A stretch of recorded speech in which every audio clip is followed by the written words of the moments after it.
E aí galerinha, beleza?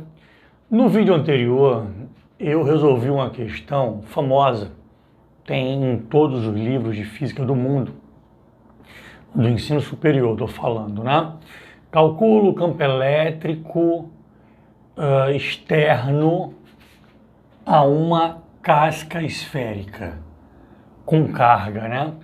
Então, só para vocês lembrarem rapidinho, pensa só nessa parte aqui de fora, só nessa casca azul aqui de fora, esquece o resto. Então a gente fez a conta de qual seria o campo elétrico dessa casca nesse ponto aqui. Tudo bem? Pô, é um cálculo que você precisa fazer, é importante que você faça para que... Isso é uma sequência didática dos livros, para você ir criando um raciocínio na sua cabeça. Vocês viram que o vídeo foi gigantesco, no final eu estava morto, exaurido, mas é importante.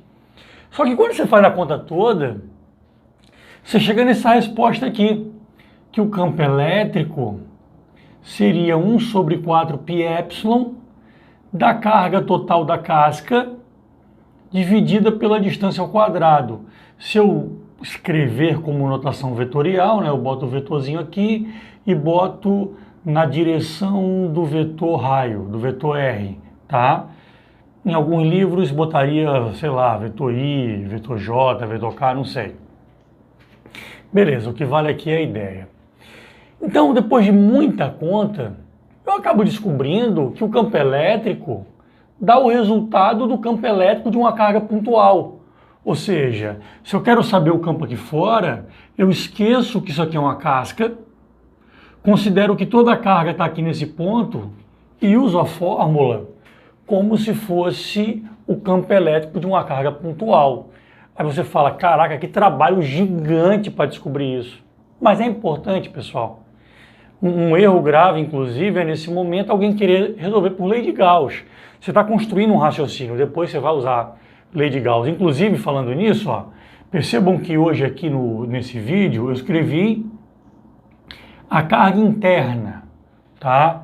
A carga que está interna a uma, sei lá, superfície imaginária da qual esse ponto faz parte. A carga interna é a carga total da casca, beleza, então considera a carga total no centro, tá aí o resultado. No vídeo anterior, o vídeo foi tão grande que eu até esqueci de falar isso daqui, tá? A questão perguntava também quanto seria o campo dentro da casca.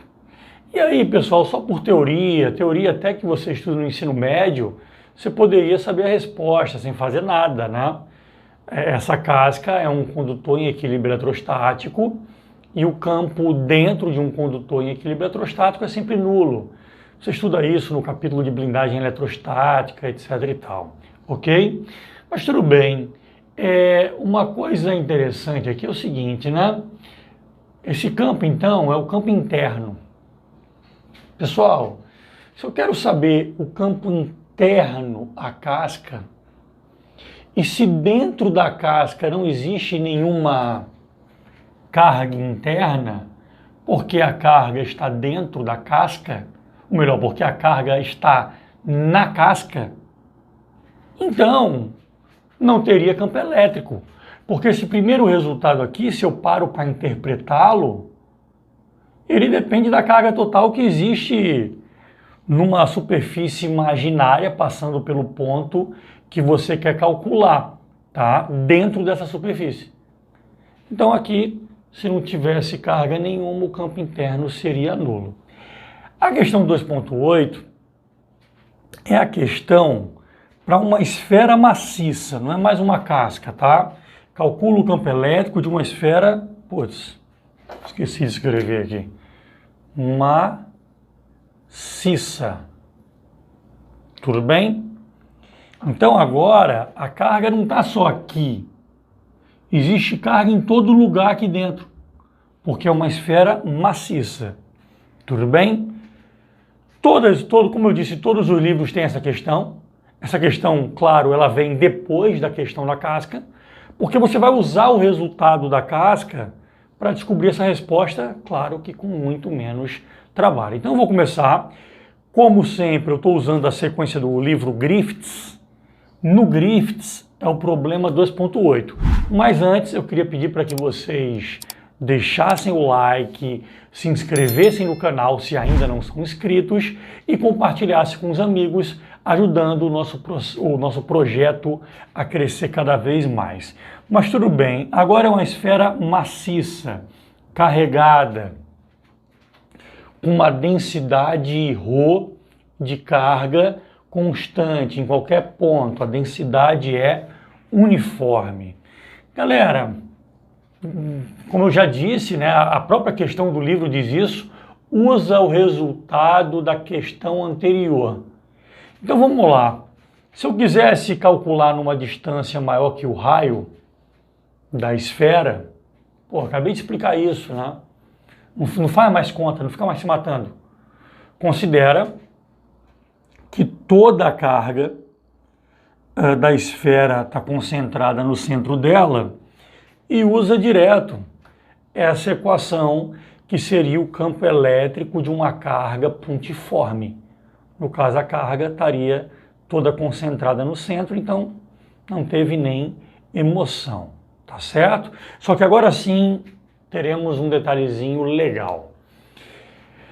Calcula quando seria esse campo numa distância R, aonde esse Rzinho é menor que o raio total da esfera.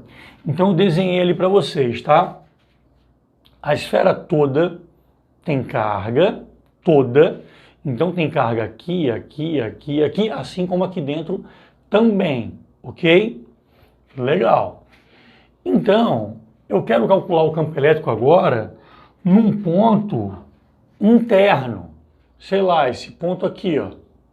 Esse ponto, chamar de P2. Tudo bem? Um ponto dentro da esfera maciça. Pessoal, o que eu preciso que vocês pensem é o seguinte, tá? Com base no que eu discuti antes, o campo elétrico, não tenho dúvida, vai dar o campo da carga que existe dentro da superfície aonde está o ponto que você quer calcular. Ou seja, quando eu for fazer essa conta aqui de baixo, o que me interessa é a carga que está nessa região aqui, ó, que eu estou pintando de vermelho. Eu apenas preciso que vocês entendam que a carga que está naquela região vermelha ali não é a carga total da esfera, porque aqui tem carga, aqui, aqui, aqui, aqui, aqui, aqui, aqui. Tudo bem? Então, primeira coisa que eu vou fazer é calcular quanto seria a carga só daquela região interna ali. Olha o que eu escrevi, ó. Densidade pode ser calculada como sendo a carga total do corpo, da esfera, dividida pelo volume total da esfera. Ou seja, a gente está trabalhando aqui com uma densidade volumétrica dessa vez. Na questão onde era só uma casca, era só uma superfície, então era uma densidade superficial. Era a carga dividida pela área. Tudo bem? Pessoal, se essa densidade é uniforme, se eu pegar, por exemplo, só essa carga aqui de dentro, aonde eu pintei de vermelho, essa carga interna, e dividir pelo volume dessa região interna, só a região vermelha, claro que vai dar essa resposta. Ah, professor, se você pegasse a carga da esfera inteira, carga total, e dividisse pelo volume total da esfera, daria a mesma resposta, porque a densidade é uniforme. Tudo bem? O que eu vou tentar construir é uma relação entre a carga que tem dentro com a carga total em função dos raios. É isso que eu vou fazer. Carga interna, vou chamar de Qzinho.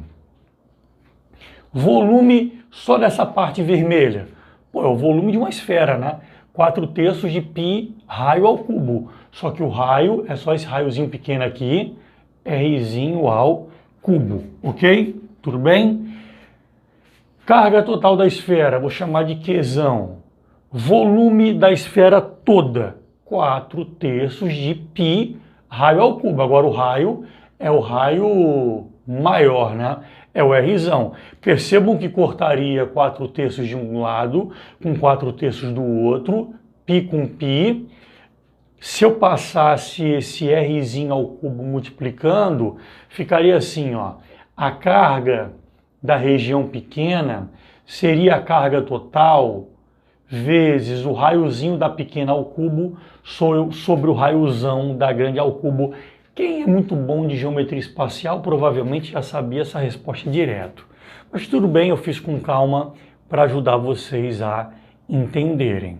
Então, pessoal, pegando o raciocínio da questão anterior, que eu repeti aqui hoje, o campo elétrico da região interna da esfera, em função do raio, seria 1 sobre 4πε0, isso aqui é uma constante, né, que depende do meio. No ensino médio, inclusive, vocês costumam escrever isso aqui só como K, não ficam complicando muito, vezes, seguindo o raciocínio aqui, ó, eu uso a carga interna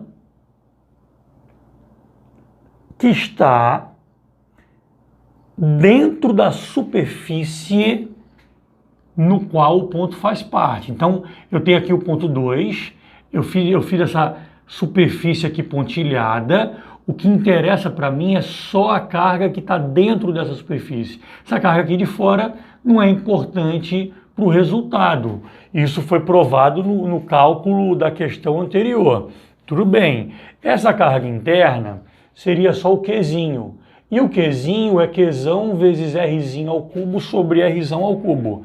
Então vamos lá, cadê? Carga interna.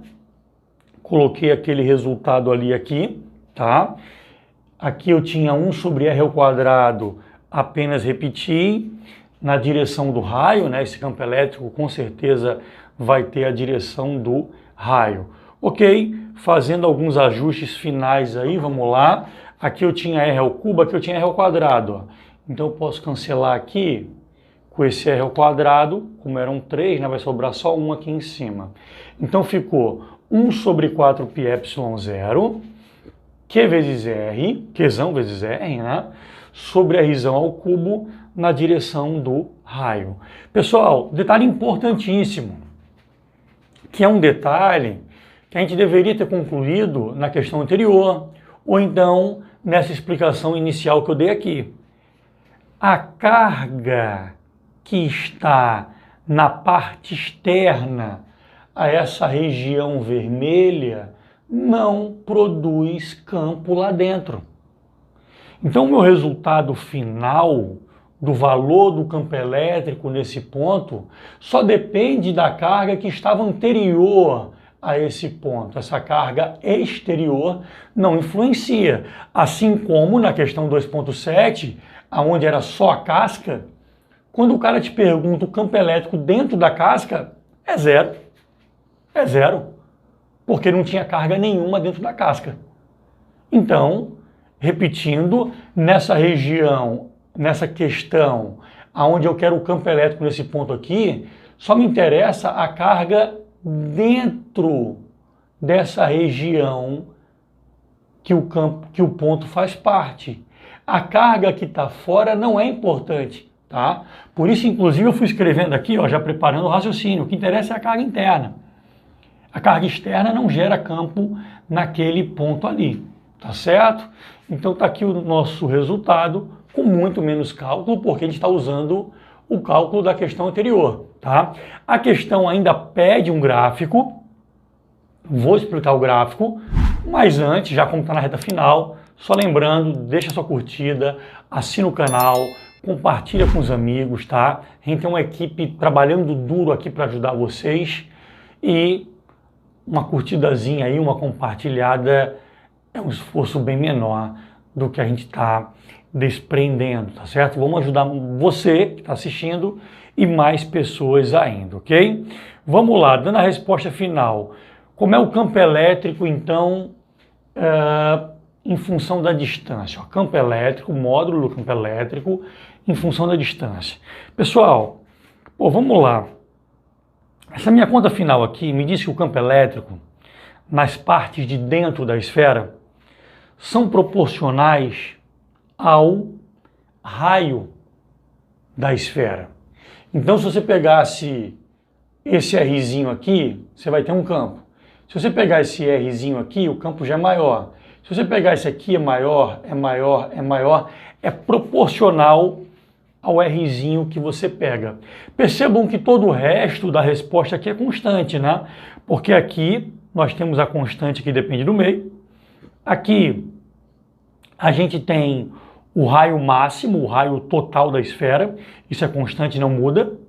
E aqui a gente tem a carga total da esfera. Então, minha resposta diz que o campo elétrico vai ser proporcional ao valor do Rzinho que você escolher. É o que está escrito ali. Então, colocando isso num gráfico, ó, eu tenho uma função crescente. Quanto maior o valor do Rzinho que eu escolher, maior vai ser o resultado. Por quê? Vamos começar a preparar raciocínios futuros, né? Porque mais carga eu teria na região interior à distância que eu escolhi. Quanto mais carga eu tiver, mais campo eu geraria. Essa é basicamente a ideia. Então esse valor vai crescendo, crescendo, crescendo, crescendo, pá, até chegar na superfície da esfera, no Rzão da esfera. Vai crescendo, crescendo, crescendo, pá, pá, pá, pá, até chegar aqui. Porque quando eu passo daqui, pessoal, com base na nossa questão anterior, com base na explicação que eu dei há pouco tempo aqui para vocês, a partir desse momento, é como se toda a carga da esfera tivesse aqui no centro, a equação passa a ser a equação do campo elétrico criado por uma carga pontiforme, ou seja, esse campo é inversamente proporcional ao quadrado da distância. Então, aqui fora, a partir do momento que eu sair da esfera, quanto mais distante eu tiver dela, menor vai ser o valor do campo elétrico, reduzindo de forma que a relação é inversamente proporcional ao quadrado da distância. Então esse gráfico vai dar uma hipérbole, né? Ó, vai dar uma hipérbole caindo, caindo, caindo. Quando a distância tende a infinito, à medida que vai ficando muito distante do corpo, o campo elétrico vai tendendo a zero, é o que está desenhado ali. Ok? Beleza, galera? Valeu, até a próxima. Beijo do gordo.